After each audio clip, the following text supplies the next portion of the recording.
Assalamu alaikum family, this is your brother Malcolm Flex TV and this is Changing the Black Narrative.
Thank you for tuning in. This is Changing the Black Narrative and I'm your host, Brother Malcolm Flex TV.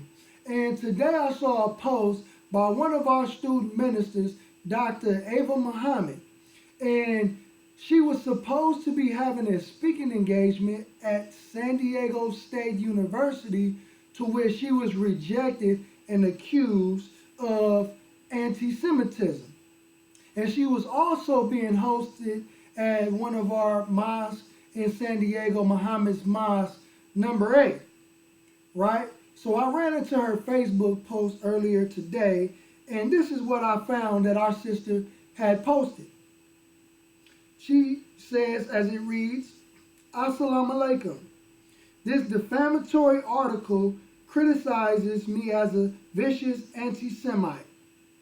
Like my teacher, the Honorable Minister Louis Farrakhan, and countless other black men and women who refuse to accept oppression in silence, I am being falsely accused of anti-Semitism. And here in this effort to derail a conference on reparations, you see proof of the very intrusion on our affairs that we are complaining of. Separation is the best and only solution to the problem between black and white. Right? That's the article that our dear sister had wrote about on her Facebook post. So when you go and read the actual article, family, let's hear what they're saying about our dear sister and see what they're talking about. Okay, this is Times of San Diego. Opinion: Planned Slavery Reparation Summit brings anti-Semitism to San Diego State University by Peter C. Herman. Right? And I will also leave the link in the description so you all can read the article for yourself. But I will read the parts that are most relevant to this conversation. The College of Education's December 18th newsletter proudly announced that 4 graduate students in the joint doctoral program with Claremont Graduate University have received a whopping $170,000 from the provost's office to bring programming designed to improve the experience of black students to San Diego State University during the spring semester. The money comes from the mandatory student success fee, a levy added to tuition to pay for hiring tenured track professors and funding academic related programming outside the classroom. 3 awards are uncontroversial, but one proposal received $68,000 for a summit on reparations for slavery. Ta-Nehisi Coates has the list of proposed speakers, and fair enough given that he wrote the case for reparations, but things quickly go downhill from there. Particularly troublesome is the presence of Ava Muhammad, misleadingly listed as a spiritual and religious leader. In fact, she is a spokesperson for Louis Farrakhan in the Nation of Islam. Like Farrakhan, she is viciously anti-Semitic. Viciously anti-Semitic. This is the rhetoric by Peter C. Herman. At a 2017 event, a participant asked Muhammad whether Farrakhan's attacks on the Jews with the 5-minute diatribe of anti-Jewish charges that climaxed with her calling Jews godless and blood-sucking parasites who sells us alcohol, drugs, depraved sex, and every other type of low-life thing. These statements earned her a standing ovation. Right? So let me play the clip for you all that they are mentioning. Why is it necessary for him to keep attacking the Jewish community? What benefit has it had for him and the NOI or black folks? What will this do for the liberation of our people? I mean, really, get over it. That's the question.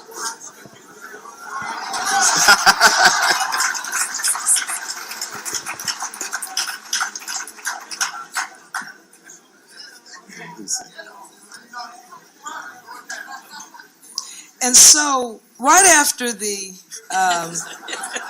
plot to derail the Million Man March by using Sister Betty Shabazz failed, the Jews went against the child.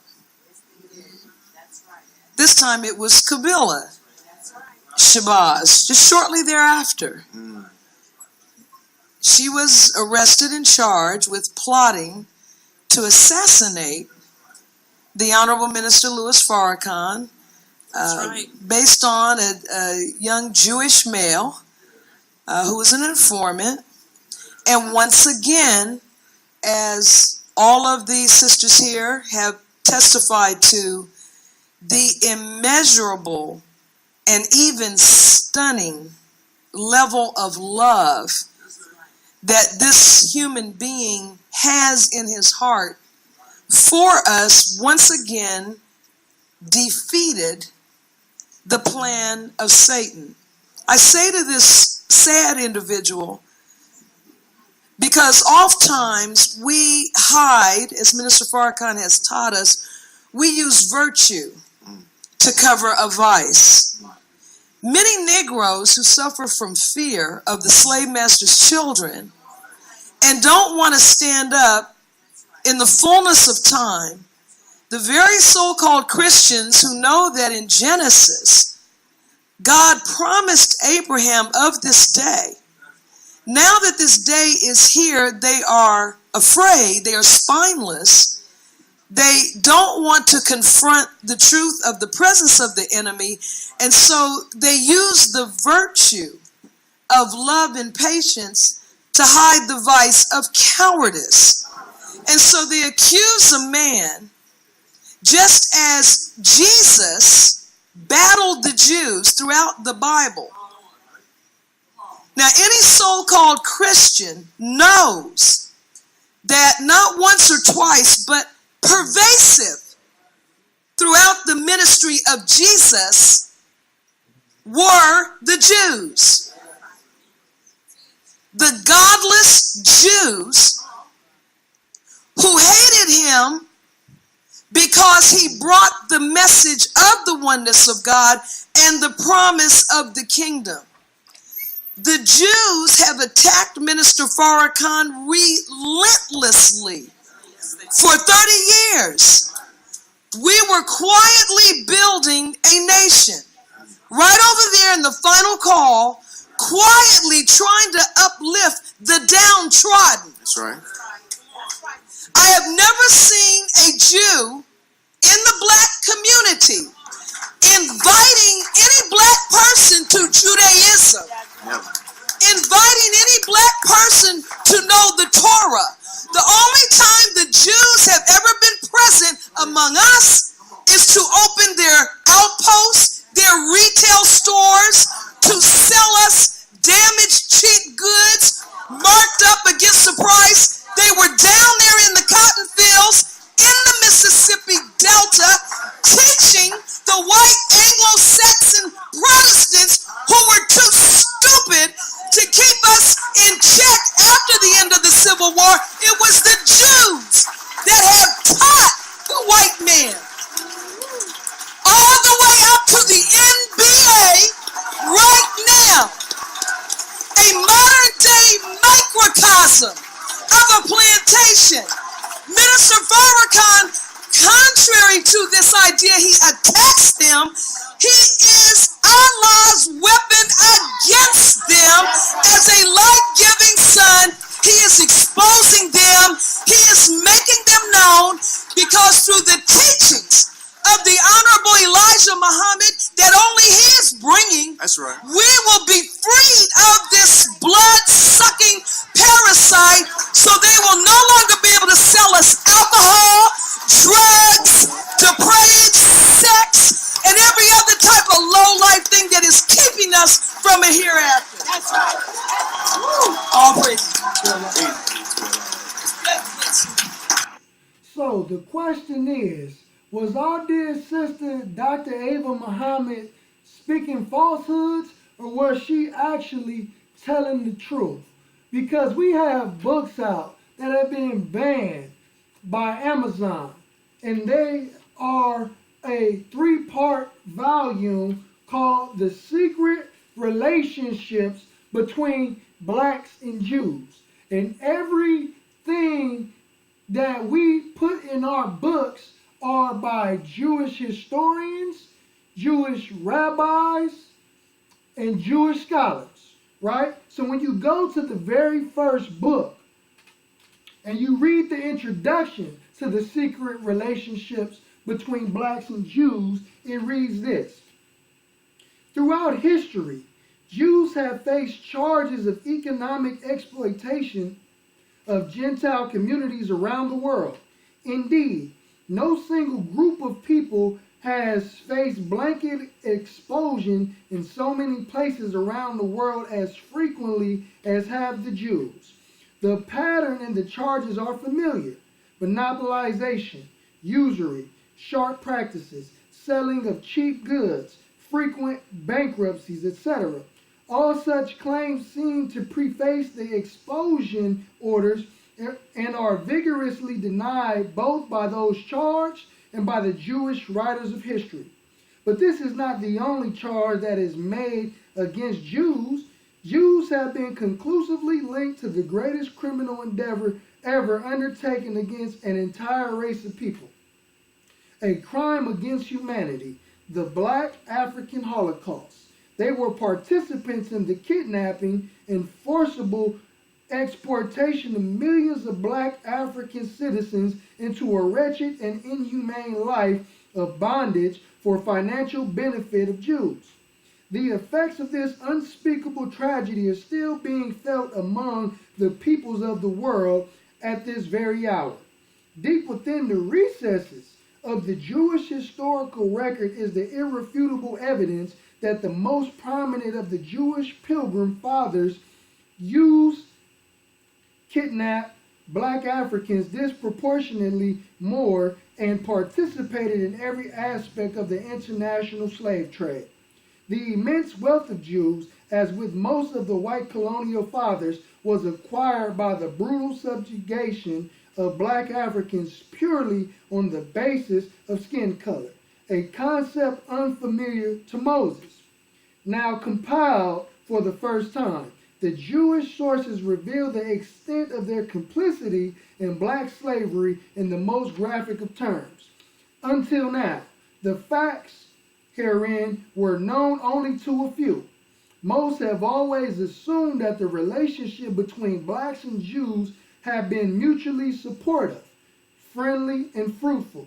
Two suffering people bonding to overcome hatred and bigotry to achieve success. But history tells an altogether different story. This report will focus on the hidden history of blacks and Jews from the Jewish historical record. Rabbi Henry Cohen, author of the book Justice, Justice, makes a telling point. Quote, the parallels between the Nazi terror and the American slave trade are more startling than we may realize. When Negroes were brought from the heart of Africa to the American South, 1/3 died en route to the African coast, and 1/3 died in the suffocating prisons on board ship. Once here, families were purposely broken up. Husbands, wives, and children forced to go their separate ways.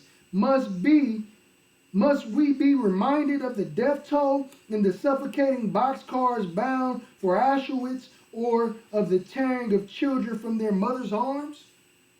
Furthermore, in Roberta Strauss' Fürlitz, The Fate of the Jews, a people torn between Israeli power and Jewish ethics, she confronts the reality of her people's Western development.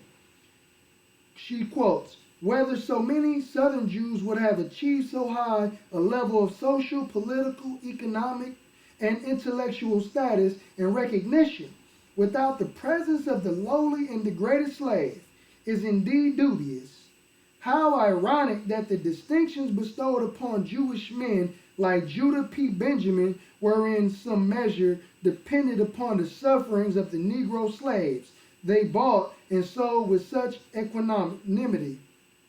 It is a relationship that is not fully known, one that needs further analysis, hidden and misunderstood. It is indeed time to reopen the files to review and reconsider the secret relationships between blacks and Jews. So family, we have to also remember that we must not fear any censor or censorer.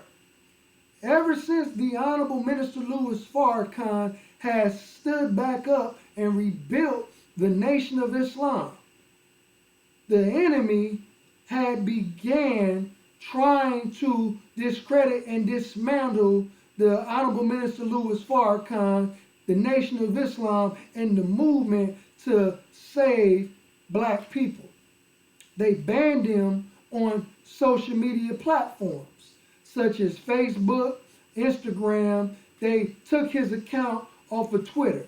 The Honorable Minister Louis Farrakhan also had a Netflix documentary that was supposed to be appearing on Netflix, but a famous Jew who was the leader of the Wiesenthal Center out here in Los Angeles fought to censor the Honorable Minister Louis Farrakhan's documentary that has supposed to been premiering on Netflix, and Netflix came out after being under so much pressure, lied to the public and said that they never agreed to putting the Honorable Minister Louis Farrakhan's documentary on Netflix. But here you have Netflix putting all this Malcolm X content on their platform to insinuate the Nation of Islam has something to do with the death of Brother Malcolm, and they are supposed to also be premiering in January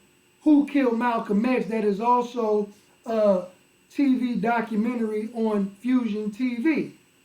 So the enemy has been working hard to censor the message that is coming out of the mouth of the top student of the Most Honorable Elijah Muhammad. And the enemy is becoming so desperate that he is now also attacking the students of the Honorable Minister Louis Farrakhan. So we, as followers, students, and believers, have to understand that we may look at ourselves as insignificant, but to the enemy, we are looked at as a national threat of national security.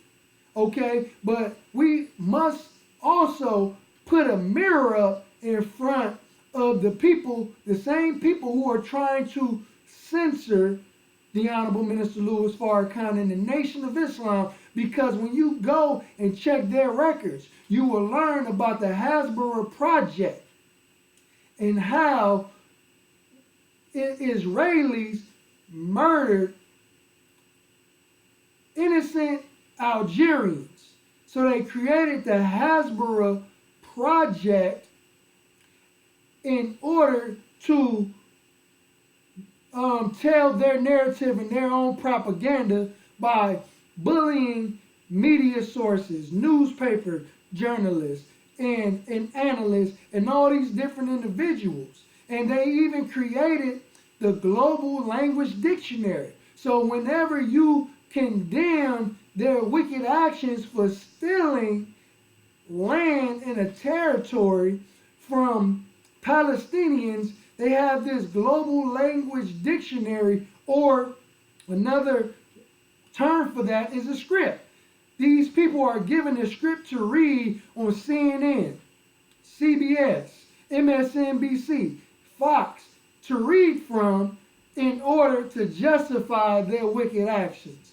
So again, we want to support our sister, Dr. Ava Muhammad, because she is doing a wonderful job in representing the Honorable Minister Louis Farrakhan and the Nation of Islam. And we also want to support one another when we are out on the front lines trying to push a positive message to wake black people up. So this is your brother, Malcolm Flex TV, and this is Changing the Black Narrative.